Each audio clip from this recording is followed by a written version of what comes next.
దీపావళి అనగా దీప అంటే దీపము, ఆవళి అంటే వరుస, దీపాల వరుస. పూర్వకాలంలో మహాక్రూరుడు విష్ణు ద్వేషి అయినటువంటి హిరణ్యాక్షుడు అనే ఒక రాక్షసుడు ఉండేవాడు. ఆ రాక్షసుడు తన అహంకారంతో భూదేవిని అపహరించి సముద్ర గర్భంలో దాచి ఉంచాడు. బందీగా ఉన్న భూదేవిని రక్షించడానికి శ్రీ మహావిష్ణువు వరాహవతారమును దాల్చి హిరణ్యాక్షుడితో యుద్ధం చేసి ఆ రాక్షసుని అంతమొందించి భూదేవిని మరలా పైకి తీసుకువచ్చారు. ఆ సమయమున వరాహవతారంలో ఉన్న విష్ణువు వలన భూదేవి గర్భం దాల్చింది. విష్ణువు తాను త్రేతాయుగంలో రామావతారంలో రావణ సంహారం చేసిన పిదప నీవు ఒక శిశువుని ప్రసవించగలవని భూదేవికి తెలిపారు.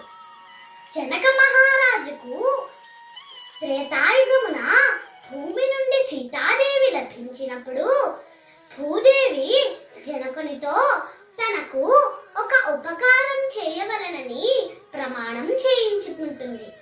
రావణ వధానంతరము జనకుడు ఇచ్చిన మాట ప్రకారం భూదేవికి జన్మించిన కుమారుడికి నరకుడు అని నామకరణం చేసి విద్యాబుద్ధులను నేర్పించాడు. నరకుడు యుక్త వయసుకు వచ్చాక అతనిని భూదేవి గంగా తీరమునకు తీసుకువెళ్లి అతని జన్మ వృత్తాంతాన్ని చెప్పింది. అప్పుడు విష్ణుమూర్తి ప్రత్యక్షమై ప్రాగ్జ్యోతిష్యపురమును రాజధానిగా చేసుకొని కామరూపదేశమును పరిపాలించమని చెప్పి అదృశ్యమయ్యారు. నరకుడు ఆ రాజ్యాన్ని చాలా కాలం పాలించాడు.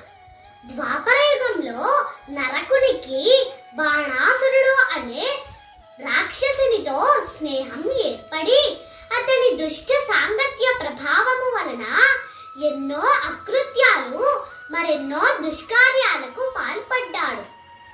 ఒకనాడు వశిష్ఠ మహర్షుల వారు ప్రాగ్జ్యోతిష్యపురములోని కామాఖ్యాదేవిని ఆరాధించడానికి వెళ్తుండగా నరకుడు అడ్డగించి ఆలయ తలుపులు మూయించాడు. అప్పుడు వశిష్ఠ మహర్షి కోపంతో నీవు సజ్జనులను మదగర్వంతో తీవ్రంగా హింసిస్తున్నావు, నీ జన్మదాత చేతనే నీవు మరణిస్తావు అని శపించారు. ఆ శాపానికి భయపడిన నరకుడు బ్రహ్మదేవుని కోసం తపస్సు చేసి దేవదానవుల చేత మరణము లేకుండా వరమును పొందాడు. ఆ వర బల గర్వంతో తన సేనలతో చెలరేగి ఇంద్రాది దేవతలను జయించాడు. మునుల్ని హింసించాడు. 16,100 మంది రాజకన్యలను చెరపట్టాడు. నరకుని అకృత్యాలను భరించలేక ఇంద్రుడు మిగిలిన దేవతలు శ్రీకృష్ణ పరమాత్మను ప్రార్థించారు. నరకాసురుణ్ణి సంహరించడానికి శ్రీకృష్ణ పరమాత్మ కామరూపదేశానికి బయలుదేరగా సత్యభామ కూడా వెంట వెళ్ళింది. నరకునికి శ్రీకృష్ణ భగవానుల వారికి మధ్య ఘోరమైన యుద్ధం జరిగింది. చివరకు భూదేవి అవతారమైన సత్యభామ చేతిలో నరకాసురుడు మరణించాడు. ఆశ్వయుజ కృష్ణ పక్షము చతుర్దశి నాటి రాత్రి 2 జాములకు నరకాసురుడి సంహారం జరిగింది. నరకుని పీడ వదిలినందుకు ఆనంద పరవశులైన భూలోకవాసులు మిగిలిన రాత్రి భాగంలోనూ మరుసటి రోజు అమావాస్యను దీపాలు వెలిగించి పండుగగా జరుపుకున్నారు.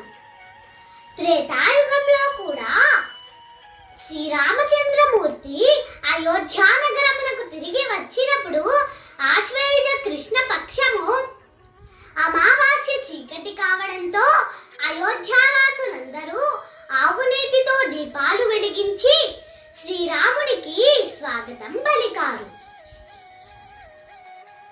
భూలోకంలోనే కాకుండా దేవలోకంలో కూడా జరుపుకునే పండుగ ఈ దీపావళి.